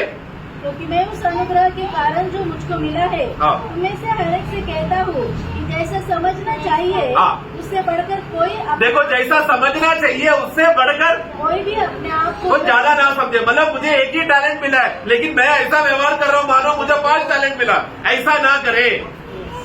നമ്മള് ഭാവിക്കേണ്ടവര് മേലെ ഭാവിച്ചു വരിക. मतलब हम लोग क्या जैसा हम लोग मैंने ऐसा किया वैसा किया ऐसा बड़ा भावना में ना जाए. അപ്പൊ ആത്മാവിന്റെ നിയന്ത്രണത്തിലല്ല. मतलब वो व्यक्ति आत्मा का नियंत्रण में नहीं है, स्पिरिट ऑफ सेल्फ कंट्रोल में नहीं है वो. കാരണം നമ്മുടെ ജഡം നമ്മൾ ചിന്തിക്കും क्योंकि हम क्या सोचते हैं, എനിക്ക് കഴിവുണ്ട്, मेरे पास काबिलता तो है ना, പക്ഷെ ആ കഴിവ് അംഗീകരിക്കപ്പെടുന്നില്ല. परंतु ये काबिलता लोग मानते नहीं है. അതുകൊണ്ട് പ്രശ്നം ഉണ്ടാവുക. इसके लिए मंडली में तकलीफ होता है, झगड़ा होता है. ഇവിടെ എന്തുകൊണ്ടാണ് ആത്മാവിലാവുമ്പോൾ परंतु जब वो व्यक्ति विश्वासी आत्मा में जब हो जाता है तो ഒരാൾക്ക് हर एक विश्वासी को എത്ര മെഷറാണ് കൊടുക്കൽ, എത്ര താലന്താണ് നിശ്ചയിക്കുന്നത് ആത്മാവാണ്. कितना परिमाण में देना चाहिए करके ये निर्णय पवित्र आत्मा लेता है. നമ്മൾ ചോദിക്കുന്ന പോലല്ല. मतलब मैं पूछता हूँ कि मुझे 5 किलो दो 10 किलो दो, ऐसा पूछने से नहीं मिलेगा ये. കാരണം ഇവിടെ ആത്മാവ് നമുക്ക് यहाँ पर पवित्र आत्मा സർവജ്ഞാനിയായിരുന്നുകൊണ്ട് जो सर्वज्ञानी है, അവൻ ആത്മാവ് പങ്കിട്ടതുപോലെ मतलब आत्मा है अपने भाग्य के हिसाब से भाग करके विभाजित करके देगा. അപ്പൊ നമ്മളത് തിരിച്ചറിയട്ടെ. ये जितना आत्मा ने हमको दिया है वो बात को हमें पहचानना है. ഇവിടെ നമ്മൾ നോക്കുക, यहाँ पर हम देखते हैं താലന്ത് വിഭാഗം ചെയ്യും, അത് കർത്താവ് അളവ് നോക്കുമ്പോൾ प्रभु जब माफ करते समय में और देते समय में बांटते समय में അത് കിട്ടുന്നത് മാത്രം അവൻ വ്യാപാരം ചെയ്താൽ മതി. वो दास को जितना मिला है उसका वजन के हिसाब से ही उसको काम करना है. നമ്മൾ 5 താലന്ത് കിട്ടിയ ആളെ പോലെ ആകെ ശ്രമിക്കരുത്. मतलब मुझे शायद 1 मिला रहेगा 2 मिला रहेगा तो मैं काम 5 किसको मिलेगा वैसा नहीं करना है. ഒന്ന് കിട്ടിയുള്ളെങ്കിൽ अगर एक ही मिला है तो അവൻ എത്ര നേടണം? कितना कमाना है और एक कमाना है. അല്ലെ, 5 നേടാൻ നോക്കരുത്. वो और 5 कमाने जाऊंगा बोलकर अपना घमंड में अपने सामर्थ में नहीं जाना. ഒന്നും കൂടെ നേടിയാൽ अगर उसने और एक कमा लिया, 1 मिला है तो और एक कमा लिया तो 5 നേടിയവനെ പോലെ തുല്യനാണ്. वो परमेश्वर की नजर में कौन है कि जिसको 5 मिला और जिसने 5 कमाया वो एक जिसको दिया उसको 1 मिला, दोनों का समान और रैंक एक ही रहेगा. हैं। ഇവിടുത്തെ ഏറ്റവും വലിയ പ്രശ്നം परंतु यहाँ पर सबसे बड़ा तकलीफ ये है, കർത്താവ് ആത്മാവിനെ തന്നപ്പോൾ എന്നിൽ ഒരു ഉത്തരവാദിത്വവും ഏൽപ്പിച്ചില്ല. ഞായറാഴ്ച സ്ഥാനാനിക്ക് പോവുക, തിരിച്ചു പോവുക, വിശ്വാസമേശി പങ്കെടുക്കുക, തിരിച്ചു പോവുക. विश्वासी का मनोभावना क्या है? सबसे बड़ा दुख की बात, विश्वासी का मनोभावना, प्रभु ने अपना आत्मा का जो बहाव है वो पूरा वजन करके एकदम वजन से हमको विश्वासियों को देने के बाद भी विश्वासी बोलता है कि मुझे तो कुछ भी नहीं मिला। वो आराधना में आता है, माउंट रहता है, चुप रहेगा, उधर इधर देखेगा, प्रभु में इसका टाइम हो गया, चलो ले लो चलो, और फिर खाली रीति से घर जाओ। इस रीति से कुछ भी अपना भाग ना देते हुए खाली होकर जाने का ये अवस्था विश्वासी का दुखदायक अवस्था है। അതാണ് നമ്മൾ അവിടെ പരിശോധിക്കപ്പെടാം. तो ये बात का हिसाब, तू कितना दिन चुप बैठा, उसका हिसाब प्रभु विश्वासियों को, चेलों को, अपना गुलामों को पूछेगा। നമ്മളെ ഏൽപ്പിച്ച കാര്യത്തെ കുറിച്ച് നമുക്ക് ബോധ്യമുണ്ടോ? इसके लिए प्रियो, हर एक विश्वासियों को कुछ जवाबदारी दिया है, जिम्मेदारी दिया है, क्या ये बोल दिया आप सबको है क्या? നമുക്ക് അഭിഷേകം ഉണ്ടെങ്കിൽ अगर हमारे अंदर अभिषेक है तो കർത്താവ് എന്താണ് നമ്മളെ ഏൽപ്പിച്ചതെന്ന് प्रभु ने हमको क्या सौंपा है करके അത് നമ്മളിൽ വെളിപ്പെടും. वो बात हमारे अंदर प्रकट होगा। അഭിഷേകത്താൽ അത് അറിയും. अभिषेक का सामर्थ के द्वारा हमको मालूम पड़ेगा। വേറെ ആരും പറയാതെ തന്നെ ये कोई बताने का जरूरत नहीं है, നമ്മുടെ പ്രകൃതി അതാണ്. बल्कि हमारा दिव्य प्रकृति जो हमको प्रभु से मिला है वो स्वभाव ही हमें बताएगा, കാരണം ആത്മാവാണ് നമ്മോട് കൂടെ. क्योंकि पवित्र आत्मा हमारे साथ है। അവൻ നമ്മളെ ഉറങ്ങാൻ വരുന്നിരിക്കുകയാണോ अब മനസ്സിലാക്കുക? पवित्र आत्मा हमारे अंदर सोने के लिए आया है क्या? അല്ല, नहीं, നമുക്ക് കിട്ടിയ ആ ദാനത്തിനൊത്തവണ്ണം बल्कि हमें मिला हुआ अगम्य दान, मतलब भंडार का वो दान को, ഈ വരങ്ങളെ ये इस दानों को प्रभु का काबिलता में हमें कार्य करने के लिए, എന്നാൽ ആത്മാവിന്റെ ഈ കഴിവിനെ और मतलब आत्मा को जो हमें मिला, ताकि आत्मा की काबिलता जो हमको मिला है वो करने के लिए അപ്പോൾ ഇത് നമ്മൾ രണ്ട് കാര്യങ്ങളാണ്. ഒന്ന്, दो बातें हैं। एक है ഈ ആത്മാവിന്റെ ഈ ദാനം आत्मा का ये दान, നീങ്ങി പോകുന്നതുണ്ട്. एक हटने वाला दान भी है, मतलब ज्यादा टाइम तक नहीं रहता, थोड़े समय के लिए आया था। കർത്താവ് വരുന്നത് വരെ നിൽക്കുന്നതുണ്ട്. और दूसरा एक ऐसा भी दान है जो प्रभु के आगमन तक बने रहने वाला दान है। നമുക്ക് അതെല്ലാം വിശദമായിട്ട് നമുക്ക് ഇപ്പോൾ നമ്മളത് സമയമില്ല. सब समय नहीं है इसलिए मैं सब नहीं लूंगा। നമ്മൾ ഒരു വാക്യം നമ്മൾ വായിക്കാം. एक वाक्य हम पढ़ेंगे, അതിന് 12 അധ്യായത്തിൽ റോമലേഖനം 12 അധ്യായത്തിന്റെ रोमियो का पुस्तक 12 अध्याय നമ്മൾ അതിന്റെ 6 വാക്യത്തിൽ उसका 6 में ശരീരവും അവയവങ്ങളും എന്ന് വായിക്കുന്നുണ്ട്. जबकि शरीर और अंग करके उसका 5 पढ़े हिंदी में। ऐसा ही हम भी जो बहुत है हाँ। मसीह में एक देह होकर आपस में हाँ। एक दूसरे के अंग है। देखो, शरीर में एक देह होकर आपस में अंग है। അപ്പോൾ ഇവിടെ എന്താണ്? यहाँ पर क्या है? अभी നമ്മളെല്ലാം ഒരു ശരീരത്തില് हम लोग सब लोग एक देह के अंग है। अलग अलग अंग है। ഈ വിവിധ അംഗങ്ങൾക്ക് तो ये अलग अलग अंग लोग, ദൈവത്തിന്റെ ആത്മാവ് प्रभु का आत्मा ഓരോ അംഗത്തിനും एक एक अंगों को താലന്ത് മെഷർ കൊടുത്തിട്ടുണ്ട്. अपना माप के हिसाब से, विश्वास का माप के हिसाब से पवित्र आत्मा को माप से दिया गया है। അത് നമുക്ക് വേണമെങ്കിൽ അത് വായിക്കാം. तो जल्दी पढ़ेंगे। ആദ്യം 12 അധ്യായം റോമലേഖനം 12:6. 12 का 6 पढ़े। जबकि उस अनुग्रह के अनुसार हाँ। जो हमें दिया ഓക്കെ, गया है ഇവിടെ നമ്മുടെ കർത്താവ് പറയാണ് तो यहाँ पर देखो क्या लिखा है, എല്ലാവർക്കും ഒരുപോലെ അല്ല. सबको एक समान नहीं है। ഒരാൾക്ക് പ്രവചനമെങ്കിൽ आगे पढ़ना। हमें भिन्न भिन्न वरदान मिले हैं। देखो, भिन्न भिन्न वरदान मिले हैं, परंतु आगे जिसको भविष्यवाणी का दान जिसको भविष्यवाणी का मतलब सबको नहीं, हाँ। जिसको मिला है वो और विश्वास के परिमाण के अनुसार विश्वास के हाँ। परिमाण का माप के अनुसार भविष्यवाणी ओके। करें। सिर्फ भविष्यवाणी करे। ഈ വിശ്വാസ പരിമാണം ആരാണ് കൊടുക്കുന്നത്? ये विश्वास का परिमाण का ये माप, ये कौन दे रहा है? पवित्र आत्मा दे रहा അതാണ് 5 താലന്ത് അല്ലെങ്കിൽ 2 താലന്ത് है। ये बात था, तो ये बात था, प्रभु वहाँ पर अपने दासों को, गुलामों को बुलाकर हाँ। किसी को 5 टैलेंट दिया, मतलब 5 वजन का माप का अनुसार वाला विशेष का कार्य, आत्मा का माप उसको दिया ताकि ये कार्य वो करे। ഈ താലന്ത് എങ്ങനെ ഉപയോഗിക്കണമെന്നാണ് അവിടെ പ്രത്യേകിച്ച് ഇത് ആരാധനയോടുള്ള ബന്ധത്തിലാണ്. अभी ये किस रीति से इस्तेमाल करेंगे हमें समझना है, और ये संबंध, ये सब आराधना के संबंध में जुड़ा हुआ बात है। അതായത് ദൈവത്തെ ആരാധിക്കുന്നത് എങ്ങനെയാണ്? मतलब मैं प्रभु का आराधना कैसे करूंगा, അതിനും മെഷറുണ്ട്. उसका भी माप है। ചിലര് വളരെ ആഴത്തിൽ തങ്ങളെ തന്നെ സമർപ്പിക്കും. कुछ लोग बहुत गहराई से अपने आप को आराधना में समर्पण करते हैं, ചില ശരീരങ്ങളെ കൊടുക്കത്തില്ല. कुछ लोग अपने शरीरों को नहीं देता। അപ്പോൾ എങ്ങനെ ആ മെഷർ ഉപയോഗിക്കുന്നുണ്ടോ? तो फिर मतलब प्रभु का आत्मा का जो माप का काबिलता जो हमको दिया है, हम लोग इस्तेमाल नहीं कर रहे। നിങ്ങൾ അറിയുന്നില്ലയോ? क्या तुम लोग नहीं जानते क्या? നിങ്ങളുടെ ശരീരം तुम्हारा देह भी പരിശുദ്ധാത്മാവിന്റെ മന്ദിരമാകുന്നു. पवित्र आत्मा का मंदिर है, പക്ഷെ നമ്മൾ അറിയുന്നു परंतु हम जानते हैं क्या? नहीं, हम समझ नहीं पाते वो बात को। ആ താലന്ത് ഉപയോഗിക്കുന്നില്ല. मतलब वो समझने का जो टैलेंट, जो वजन प्रभु ने हमको दिया, वो गुण, उसका इस्तेमाल नहीं हो रहा। അപ്പോൾ അത് എങ്ങനെ इसके लिए कैसा വിശുദ്ധമായിട്ട് पवित्र रीति से യാഗമായിട്ട് अपने आप को बलि करते हुए സമർപ്പിപ്പി. समर्पण करे। അത് ആര് ചെയ്യണം? वो कौन करेगा? ഓരോരുത്തരും. हर एक जन। അതിന് പ്രതിഫലമുണ്ടത്. तो ऐसा करेगा तो उसका प्रतिफल है, उसका प्रतिफल मिलेगा उसको। ആത്മാവിനെ തന്നിട്ടുണ്ട്. क्योंकि हमें आत्मा दिया गया है, റീസണബിൾ വർഷിപ്പ്. तो वो मतलब वो एक रीजनेबल मतलब सही रीति से समझकर 12:1 में सही रीति से आखिरी बात पढ़े। അവിടെ ആദ്യം തന്നെ പറയാണ്, ദൈവത്തിന്റെ മനസ്സലിവ് ഓർപ്പിച്ച് ദൈവം നമ്മളോട് കനി ചെയ്തത് 12 पढ़े, 12:1। इसलिए हे भाइयों मैं तुमसे परमेश्वर की दया स्मरण देखो वहाँ पर पौलुस वहाँ पर प्रभु का दया को स्मरण करते हुए वो दया से भरा हुआ बातें बोलकर आगे विनती करता हूँ विनती करता हूँ कि अपने शरीरों को जीवित जीवित और पवित्र हाँ। और परमेश्वर को भावता हुआ बलिदान देखो वो आराधना कैसा होना चाहिए? परमेश्वर को भावने वाला सही रीति का आराधना होना चाहिए। यही तुम्हारी आत्मिक आराधना है। यही आत्मा का टैलेंट है। यस, वही हमारा मतलब हाँ। सही रीति से प्रभु को भावते हुए करना है का सामर्थ प्रभु ने हमको दिया है। അങ്ങനെ താപ്പോട്ട് പിന്നെ അനേക കാര്യങ്ങൾ പറയുന്നുണ്ട്. और फिर हम लोग 6 का नीचे से पढ़ेंगे तो हाँ। एक एक गुण विशेषता वहाँ पर बोला है। ശുശ്രൂഷയെങ്കിൽ यदि तुम सेवा करे बाकी साथ, ശുശ്രൂഷയെങ്കിൽ എന്ന് പറഞ്ഞിട്ട് പറയാണ്, यदि सेवा है तो ശുശ്രൂഷയ്ക്ക് തന്ന അളവിനനുസരിച്ച് साथ का शुरुआत पढ़े। यदि सेवा करने का दान मिला हो दान मिला हो तो ശുശ്രൂഷ പറഞ്ഞത് എന്താണ്?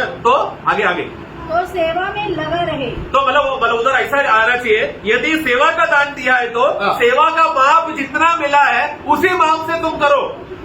ശുശ്രൂഷയിൽ എല്ലാം പെടും. मतलब यहाँ पर सेवा मतलब सब प्रकार का सेवा इसमें आता है।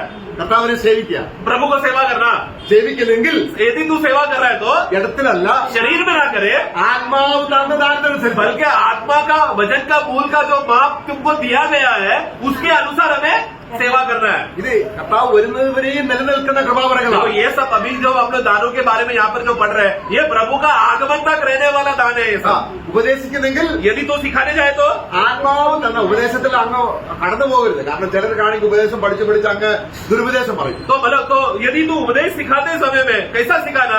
आत्मा के माप के अनुसार सिखाना। लेकिन बहुत लोग क्या होता है, निरंतर नियंत्रण हो जाने की वजह से अपने अपना आइडियाज बता कर क्या हो गया, उपदेश को दुरुपदेश बनाकर गलत गलत बातें सिखाते हैं। നമ്മള് ജഡത്തിന്റെ പ്രവൃത്തികൾ വായിക്കുമ്പോൾ जब हम लोग शरीर के कामों के बारे में हम लोग गलती 5 में जब पढ़ते हैं, ജഡത്തിന്റെ പ്രവൃത്തിയാണ് ദുരുപദേശം. जो शरीर का काम में से काम करने का बातों में से एक गुण है दुरुपदेश बोलना, ഭിന്നത, फूट लाना, നമ്മളെ असूയ, डाह। यस, ഇതൊക്കെ കർത്താവ് തന്ന വരങ്ങളാണോ? ये सब प्रभु ने दिया हुआ दान है क्या?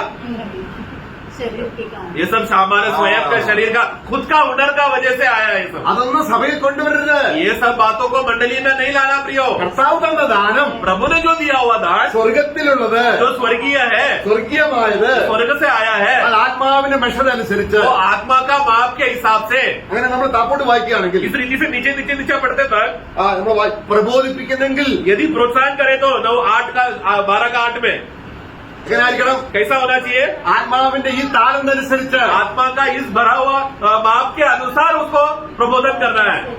നമ്മൾ ഇഷ്ടം പോലെ പ്രബോധിപ്പിക്കുകയല്ല. मतलब अपना मन मर्जी से थोड़ा बातें बोले, लोगों को उत्साह करे, स्वयं का बातों से नहीं। കർത്താവ് നമ്മളെ ഏൽപ്പിച്ചിരിക്കുന്ന ഉത്തരവാദിത്തങ്ങൾ प्रभु ने हमको दिया हुआ जिम्मेदारी അത് നിവർത്തിക്കാൻ उसको पूरा करने के लिए ആത്മാവിനെ തന്നു. आत्मा को दिया गया है। ഈ ആത്മാവിനെ തന്നതാണ് ഏറ്റവും പ്രധാനം. तो यह आत्मा हमें दिया गया है, वो मूल्य बात है। അപ്പോൾ ഈ ആത്മാവ് നമ്മൾ വ്യാപരിക്കുമ്പോൾ जब आपका आत्मा ये कार्य करता है, പിന്നെ നമ്മൾ താപ്പോട്ട് വായിക്കുകയാണ്, नीचे पढ़ते हैं, ദാനം ചെയ്യുന്നവൻ यदि तू दान देते समय में നമുക്ക് ഇഷ്ടം പോലെ ദാനം मतलब ചെയ്യുകയല്ല. अपना मन मर्जी से मैं दान दूंगा ऐसा नहीं है, आत्मा के अनुसार मैं അങ്ങനെ നമ്മളെല്ലാം വായിക്കുമ്പോൾ इस रीति से सब बातों को जब देखते समय में ഈ സഭയെ ഭരിക്കുകയാണെങ്കിൽ अभी यहाँ तक कि मंडली को जब चलाने का विषय भी आता हो അതും ആത്മാവിലാണ്. वो भी आत्मा में करना है। കരുണ കാണിക്കുകയാണെങ്കിൽ यदि अगर दया दिखाना है तो അതൊക്കെ ഇഷ്ടമുള്ളവരുടെ കരുണ കാണിക്കല്ല. मतलब मैं मेरे मनमर्जी के लोगों के ऊपर दया दिखाऊंगा और जिसको मैं पसंद नहीं करता उनको दया नहीं दिखाऊंगा, ऐसा नहीं है। जैसा आत्मा नियंत्रण का आत्मा क्यों दिया है? दया करने के लिए। आत्मा में नियंत्रण हुआ तो दया करना ही पड़ेगा। അപ്പോൾ താനെന്ന് മനസ്സിലായോ? तो टैलेंट क्या है, मतलब वो वजन क्या है, समझ गए ना? आत्मा को हमें दिया गया है, वही है वो वजन, वो टैलेंट। ബാക്കിയുള്ള കാര്യങ്ങൾ കർത്താവ് അവസരം തരികയാണെങ്കിൽ നമുക്ക് അതിനുള്ള ഒരു ചിന്തിക്കാം. और इसके विषय में प्रभु हमको जैसा जैसा समय देता है आने वाले दिनों में इस विषय में और गहराई से अभ्यास करेंगे। കർത്താവ് പരദേശത്തേക്ക് പോയി. प्रभु अभी अपना गांव में चला गया, തന്റെ സ്വന്തം ദാസന്മാർ मतलब अभी जाने से पहले प्रभु क्या बोला, अपने खुद के दासों को नजदीक बुलाकर प्रभु ने उनको आत्मा का वचन दिया। തന്നിട്ടുണ്ട്. ऐसा हर एक विश्वासी को मिनिमम एक तो दिया है। തന്നിട്ടില്ലെങ്കിൽ നമ്മൾ കർത്താവിന് അവൻ ഭയങ്കര കഠിന ഹൃദയനെ എനിക്കൊന്നും തന്നില്ല. अगर नहीं दिया है तो फिर हमारा स्वभाव हम लोग फिर बोलना है कि मेरा मालिक बहुत कठोर है, वो मुझे कुछ भी दिया नहीं, ऐसा बोल सकते हैं। അവർക്കൊക്കെ കൊടുത്തു. उन लोग को तो दे दिया, അങ്ങനല്ല നമ്മുടെ കർത്താവ്. परंतु हमारा प्रभु ऐसा कठोर नहीं है। തന്റെ ദാസന്മാരെ വിളിച്ചു. अपने खुद के दासों को गुलामों को बुलाकर, അവന്റെ രക്തം കൊടുത്ത് വിലയ്ക്ക് വാങ്ങി. बोले ये वो गुलाम है जिनको प्रभु ने अपने लहू बहाकर मूल दाम देकर खरीदे हुए गुलाम। നമുക്കെല്ലാവർക്കും हम सभी हर एक विश्वासियों को ദാനങ്ങളെ തന്നു. प्रभु ने अपना दान दिया। വിശ്വസിക്കുക. ये बात को विश्वास करें, ആത്മാവ് നമുക്ക് കൂടുതൽ ബോധ്യപ്പെടുത്തുക. ये विषय का गहराई को आत्मा हमें और प्रकट करके दे प्रियो। ഇത് നമ്മുടെ നിത്യതയുടെ ഭാവിയെ ബാധിക്കുന്ന കാര്യമാണ്. ये विषय आज जो हमने सुना, ये हमारा अनंत काल का प्रतिफल मिलने के संबंध में जुड़ा हुआ है।